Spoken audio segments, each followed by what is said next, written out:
Yo, kita quick update aja. Ini gua seperti biasa pas lagi mau jalan gua sempetin untuk shoot sebentar. Kita quick update untuk akun recovery kita yang $1.000 ya. Jadi ini adalah episode 2-nya.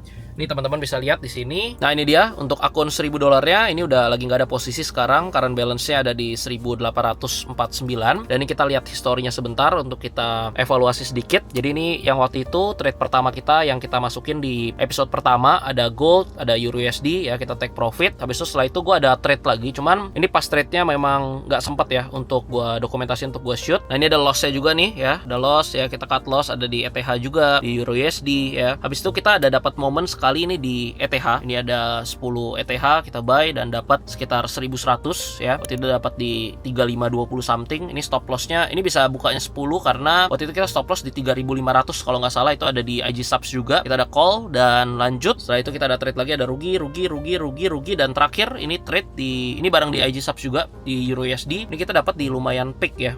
Nah, ini jadi di pucuknya ya. Oh, ini ada mantul cahaya, kelihatan nggak nih? Nah, ini di sini ya. Jadi kita dapat di pucuk ya waktu itu dengan stop lossnya juga stop loss yang tipis ya. Akhirnya kita dapat dan kita ini sebenarnya bukan take profit ya, tapi trailing stop ya. Jadi ketika ini udah break trend line, ini harusnya di trading view gue ada analisanya, cuman ini kan nggak bisa buka trading view di sini. Nah, jadi pas dia break dari trend line-nya, akhirnya gue close positionnya di sini ya, dan kita dapat secure $616 dari trade euro USD ini. Kira-kira seperti itu untuk trade yang udah kita lakuin selama beberapa hari terakhir. Current balance-nya ada di sini dan jadi habis ini gue akan withdraw dulu ya, mungkin withdraw 500 atau 600 supaya balik ke 1000-an lagi. Habis nanti ketika ada profit lagi nanti kita akan withdraw secara bertahap. Dan ini untuk sekarang tadi gue ada share juga di IG subs ya mengenai Bitcoin dan ETH ya. Jadi ini Bitcoin ini cukup menarik ya, karena kemarin dari area 119 sekian dia drop cukup dalam di area 115, dan kalau kita lihat di time frame 4 jam ya seperti ini. Nah, ini sebenarnya lagi ada di area support ya. Ada support yang cukup kuat yaitu di 115 sampai 114 dan seharusnya walaupun arah Bitcoin mungkin masih bisa, menurut gue ya secara objektif masih bisa koreksi ke area mungkin 113, 112, tapi untuk short term movementnya ya di time frame kecil harusnya ini ada technical rebound ya, mungkin bisa ke area sampai di sini tadi analisanya ada 117 100 sampai 117 200 ya. Jadi ini karena kita lagi nggak ada posisi, gue akan open untuk Bitcoin ya, ini di 1000.200. Oke, ini buka di 0,15 aja berarti 0,15. Stop lossnya biar kita samain seperti plan yang 114 pas. TP-nya udah susah banget pakai tangan kiri, bentar. Untuk TP-nya di 117.200. Ini mungkin teman-teman akan tanya ya, kenapa risk reward-nya kok nggak 1:1 ya? Karena yang pertama ya tadi call kita itu di IG subs itu di jam 11.30 ya, di sekitar jam segini ya, di sekitar 115 159. Ini karena udah keburu naik ya. Jadi memang secara risk reward ini jadi nggak dapat 1:1 ya. Sedangkan kalau misalnya tadi kita entry di sini di jam 11 tadi, nah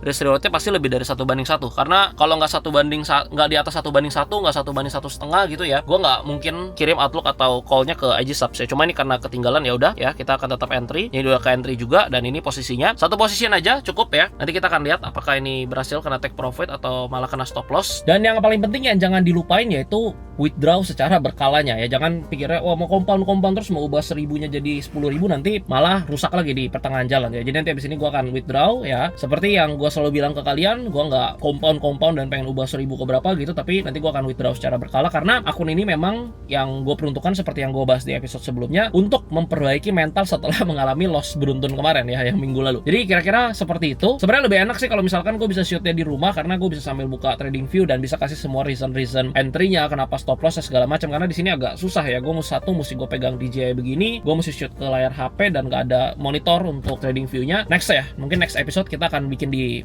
rumah atau di studio ya, supaya kita bisa share evaluasi untuk trade-trade yang memang udah kita lakukan ya, baik yang stop loss ataupun yang take profit. Mungkin sedikit evaluasi yang bisa kita pelajarin hari ini yaitu mengenai euro USD tadi ya. Mungkin gue akan share sedikit nih tadi yang gue share di IG subs ya, supaya teman-teman bisa dapat evaluasinya sebentar. Nah, yang di sini ya tadi kan teman-teman udah lihat ya bahwa kita dapat area entry itu yang cukup cukup ideal ya di atas ini. Kita dapat area entry di area sini ya, benar-benar di pucuk ya. Dan ini kemarin malam ya, akhirnya drop ya, EU-nya drop, even sebenarnya nggak sempat floating loss kita ya, karena benar-benar presisi untuk entry-nya. Habis itu turun ya. Nah ini di AjiSub sebenarnya gue ada update ya, dan reason-reasonnya juga. Ini untuk EU yang tadi kita close ya, atau trailing stop ya. Jadi ini gue ada jelasin nih ya, kita entry semalam ya di area yang benar-benar super bagus ya. Mungkin ini hoki lah, nggak bisa selamanya begini terus ya presisinya ya. Dan di tanda panah ya yang ada di sini, ini kalau teman-teman lihat ya, ini kan ada trend line, ada tanda panah, dan EU-nya tuh break di time frame 15 menit. Walaupun sebenarnya plan ini kalau di time frame besar ini bisa untuk swing play, bisa untuk hold, mungkin bisa beberapa hari ke depan atau seminggu. Tapi kita lihat di time frame 15 menit karena banyak intraday trade juga di grup, dan ini udah break di 15 menit. Sebenarnya di tanda panah ini harusnya kita langsung take profit, cuman guanya tadi agak bandel sedikit, masih nunggu-nunggu, akhirnya kita take profitnya malah agak di atas sini. Kita cut dan sebenarnya masih dapat 1:2. Nah, cuman ya di sini harusnya pas ini kan ada 3 candle ya, kalau teman-teman lihat nih pas dia breakout ya, ada 3 candle, kelihatan nggak nih? Seharusnya di candle ketiga itu kita udah langsung cut, nggak harus nunggu sampai di 17150 ya, tadi 17150. Nah ini 17570 ya. Harusnya pas di candle ketiga kita udah bisa cut, udah bisa take profit. Ini jadi bahan evaluasi sedikit ya untuk kita taruh trailing stop ya. Jadi kalau misalkan kita lihat udah ada breakout dari trendline ataupun major support ya, ketika udah 3 candle konfirmasi, posisi kita yang profit itu seharusnya kita langsung cepet-cepet pasang trailing stop secara otomatis supaya profitnya nggak tergerus banyak ya. Cuman ya udahlah, ini masih dapat 1:2 ya RR, risk and reward, jadi nggak usah baper ya. Walaupun sebenarnya dipikir-pikir agak kesel juga ya, karena kita itu dapat kesempatan, misalkan kita lihat di sini ya, kita dapat kesempatan 2 kali nih. Ini yang pertama di sini tadi pagi, kedua, ketiga malah ya. Ini 3 kali kita dapat kesempatan untuk take profit ya. Cuman memang nggak di take profit karena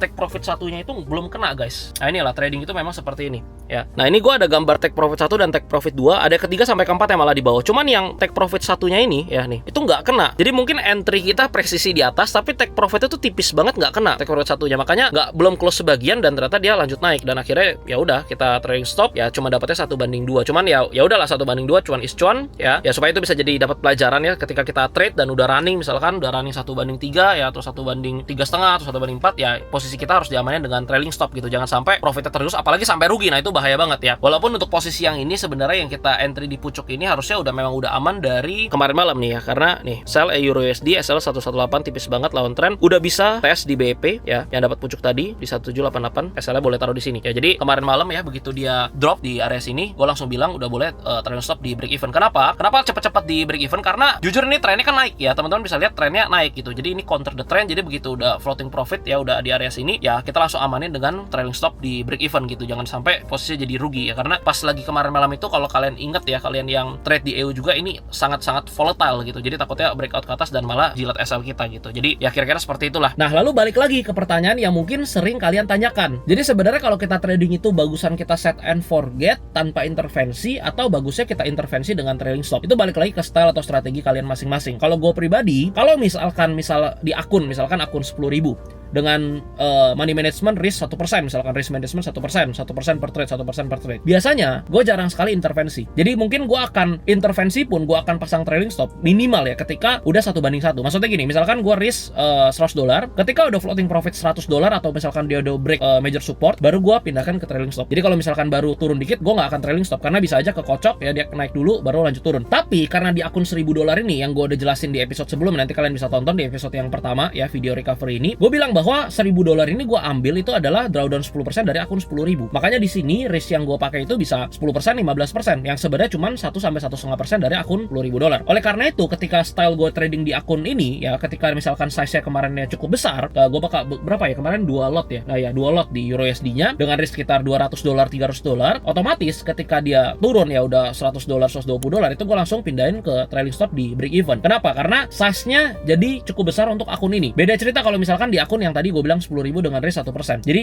playnya mungkin stylenya agak sedikit berbeda. Dan kalau teman-teman tanya bagusan yang mana, bagusan diintervensi atau enggak, jawabannya cuma satu, lakuin forward testing. Jadi kalian ada 2 account nih, misalkan kalian trade semuanya entry-nya sama. Misalkan di hari ini kalian mau trade di Euro USD, di akun 1 kalian trade, di akun 2 kalian trade juga. Nah yang satu ini kalian set and forget, jangan intervensi coba. Di akun kedua kalian intervensi, coba misalkan pakai trailing stop. Nanti dari 30 trade, 50 kali trade ya, baik di gold, nanti di EU, di Bitcoin, apapun itu, kalian evaluasi hasilnya bagusan yang mana. Kalau ternyata hasilnya SL-nya yang dengan intervensi kalian, dengan trailing stop ya, dengan kalian pindahkan, tapi SL nggak boleh pindahin ya. Jadi prinsip gua SL itu maksudnya nggak boleh pindahin gini. Kalau SL misalkan $100 dipindahin ke break even boleh. Tapi kalau $100 jangan dipindahin jadi 150, nanti dia naik pindah jadi 200, itu nggak boleh. Itu udah nggak boleh lah. Kalau kalian kayak gitu nanti bisa hancur risk managementnya. Maksudnya misalkan take profitnya nggak mau dipasang nih, TP open, kawal trailing stop. Nah itu kalau kayak gitu nggak apa-apa. Tapi risk itu nggak boleh digedein. Jadi kalau misalkan risk sudah $100 untuk trade ini, jangan ditarik dipindahin terus SL jadi 200, jadi 300, jadi 400, lama-lama jadi MC kan. Jangan kayak gitu. Tapi intervensi yang gue maksud adalah dengan trailing stop ya, take profit yang misalkan di open. Nah, nanti kalian bisa compare akun yang kalian trade ini tanpa intervensi dengan akun yang ada intervensi dari kalian ya ketika real time market, hasilnya bagusan yang mana? Misalkan yang ini 1000 jadi 1300 yang tanpa intervensi. Yang ini 1000 cuma jadi 1200, growth-nya 20%, kalah nih. Drawdown-nya juga kalah nih misalkan. Berarti kalian tahu, oh style kalian kayaknya lebih cocok yang di set and forget nih. Kalian pakai metode yang pertama. Tapi kalau hasilnya ternyata bagusan yang kedua, kalian pakai yang kedua. Karena gue nggak bisa jawab bagusan A, bagusan B, nggak bisa. Itu tergantung. Karena tergantung kan kalian intervensinya seperti apa, analisa kalian gimana, kalian punya waktu berapa banyak yang kalian bisa spend di market, di chart, di trading view segala macamnya. Kira-kira seperti itu. Jadi jawabannya tetap sama, kalian harus coba sendiri dan pakai cara yang menurut kalian ya lebih make sense dan bisa outperform. Kira-kira seperti itu. Oke, itu dia untuk episode 2, nggak panjang-panjang. Nanti di episode ketiga gue usahakan bisa shoot di rumah di depan monitor supaya bisa share mungkin lebih banyak chart, evaluasi, dan supaya kalian bisa dapetin something lah dari